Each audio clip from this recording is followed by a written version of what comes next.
Honestly, there is a reason why God didn't do it the way everything. Oh, could have had been perfect if God would have been able to control everything. This wouldn't have happened because God would have had. If God has control, then why would He let that happen? He's not You saying guys that, don't get dude. the like what the story is. The Bible is trying to say about No, our ways. wait, why are you saying all that? Why can't you just interact with what he said? He just said a bunch of science facts. That's it. He didn't say nothing deep, nothing crazy. He just gave you science facts. That's it. Interact with that. Don't start saying all this gibberish.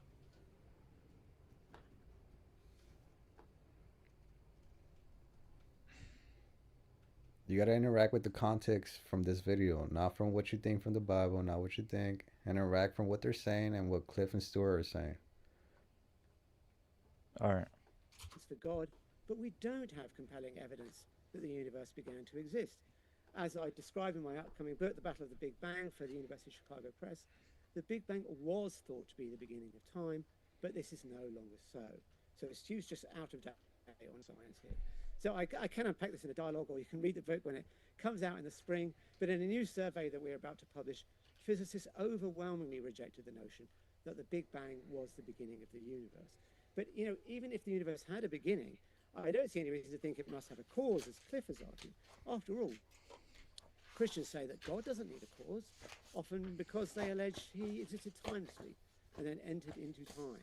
So he has no beginning and thus requires no cause. But why can't the universe do the same? For example, the Hartle-Hawking model or holographic cosmology imply an initial time and state, and we have good reasons to take these ideas seriously, unlike Genesis, which we know is wrong. Now, another argument Stewart has used is the fine-tuning of the constant of nature.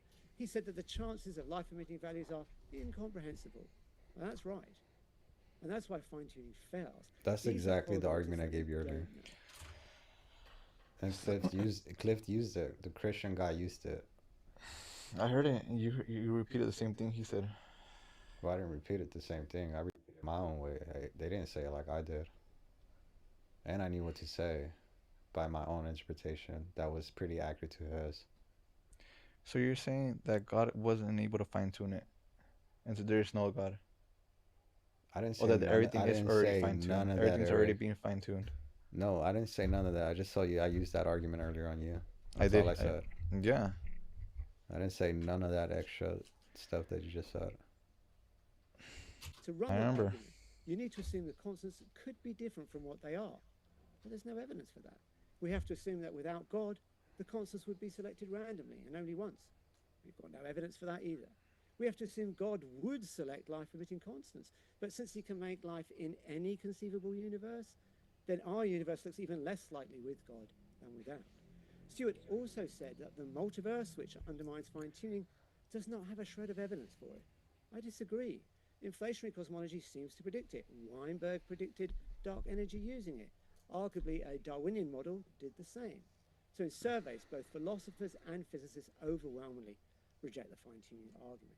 To sum up, arguments for God, like fine tuning, the moral argument, the cosmological argument, they don't work. But arguments against God, like the expanded problem of animal suffering, like the clear errors of the Bible, do work. So we should reject the biblical God. Thank you. Thank you very much. We'll shuffle it over to Alex for this remaining 7 minutes.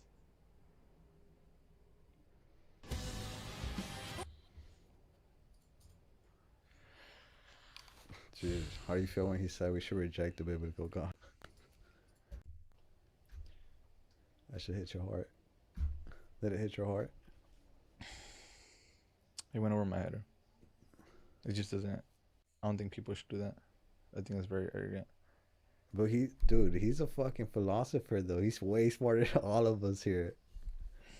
And you're calling him arrogant. Who really is the arrogant one here? Well, dude, I think people should have more meaning in life. I think I think he I'm not trying to has. gatekeep. I'm just saying, like, dude, don't take my words You're for like being presupposing that gatekeeping. people don't have meaning in life. Why do you It presuppose that? Well, because God is open to everybody. God is Fine, he but why do you presuppose that? That people don't have meaning. Cool. We get it. Your God does this or does that. Why do you keep presupposing people don't have meaning? because, bro, when you're growing, like, and you have no God to like Is that give, based on what you think or is that based on a fact or is that based on data? based on my life experience, like Okay, so based on your life experience is just an experience. It's not empirical. well, honestly, I was depressed, and Yeah, then the what whole got me out of world. depression was believing in Jesus Christ. I swear. Fine. There's a lot of people that do that, and I was depressed too, and God didn't help me. But Well, you got to dude, stop presupposing that people don't have meaning. That's very arrogant of you to say. okay, I can't be saying stuff like that. But Well, as a Christian, you shouldn't be saying stuff like that. There you go. That's very not Christian of you. I was depressed, and I didn't even know about Jesus until I found out about him. Good for you. But as a Christian, that's very non-Christian of you to say that people don't have meaning because they don't believe in a God.